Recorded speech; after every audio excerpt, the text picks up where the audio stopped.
Hello guys, welcome है आपका अपने चैनल में। तो आज हम बात करने वाले हैं कि एक ऐसी दवाई जो हर एक घर के अंदर आपको मिल जाएगी, सेफ मानी जाती है और बहुत कॉमनली यूज़ भी की जाती है।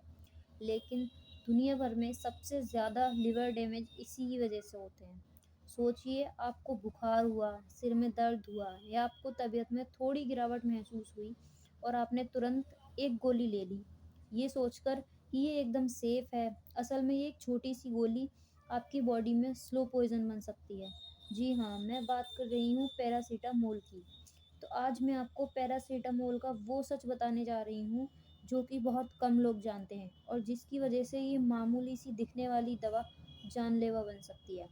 पैरासीटामोल, जिसको हम आम भाषा में क्रोसिन या कैपो कालपोल या फिर डोलो 650 के नाम से भी जानते हैं और इन्हीं नाम से खरीदते भी हैं। ये बेसिकली फीवर और पेन को कम करने के लिए यूज़ की जाती है। लेकिन एक चीज़ आपको यह भी जाननी ज़रूरी है कि ये स्वेलिंग और इन्फ्लेमेशन पर बिल्कुल भी काम नहीं करती। सिर्फ और सिर्फ ये आपको बॉडी के अंदर पेन को और फीवर को कम करने का काम करती है, अंदरूनी इन्फ्लेमेशन को नहीं। इसलिए arthritis, joint pain, swelling, injuries में इसका कोई खास असर नहीं होता है। पैरासीटामोल के साइड इफ़ेक्ट्स लॉन्ग टर्म और शॉर्ट टर्म दोनों होते हैं। शॉर्ट टर्म की अगर हम बात करें तो कभी-कभी हमें नॉर्मल डोज़ लेने के बाद भी कुछ प्रॉब्लम्स हो सकती हैं, जैसे कि नौज़िया, पेट में जलन या फिर बहुत पसीना आना etcetera. Long term side effect की अगर हम बात करें तो पैरासीटामोल को रोज़ाना लेने से आपको अंदर लिवर डैमेज हो सकता है। जो पैरासीटामोल होती है वह आपको लिवर को अंदर-अंदर ख़राब करती है और केवल लिवर ही नहीं, इससे आपके किडनी पर भी बहुत ज़्यादा असर पड़ता है। सिंपल शब्दों में अगर मैं कहूँ तो किडनी के जो फ़िल्टर्स ट्यूब हैं वो जमने लग जाते हैं और धीरे-धीरे बॉडी में ब्लड प्रेशर बढ़ने लगता है। रेयर केसेज़ में पैरासीटामोल आपके खून के ऊपर भी असर कर सकती है, जिसकी वजह से एनीमिया या प्लेटलेट्स भी कम हो सकती हैं। और सबसे बड़ी बात ये है कि आप पैरासीटामोल लेकर असली बीमारी को ख़त्म नहीं कर रहे होते हैं, बल्कि उसे सिर्फ़ दबा रहे होते हैं।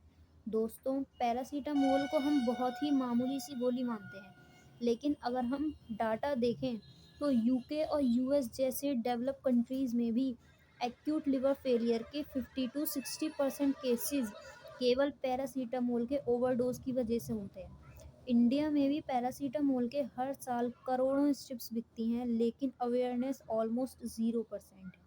अब एक ऐसी दवा जो सबसे ज़्यादा बिक रही है, वही सबसे ज़्यादा लिवर को बर्बाद भी कर रही है। लोगों को इस बारे में पता भी नहीं है, जो कि एक बहुत सैड रियलिटी है।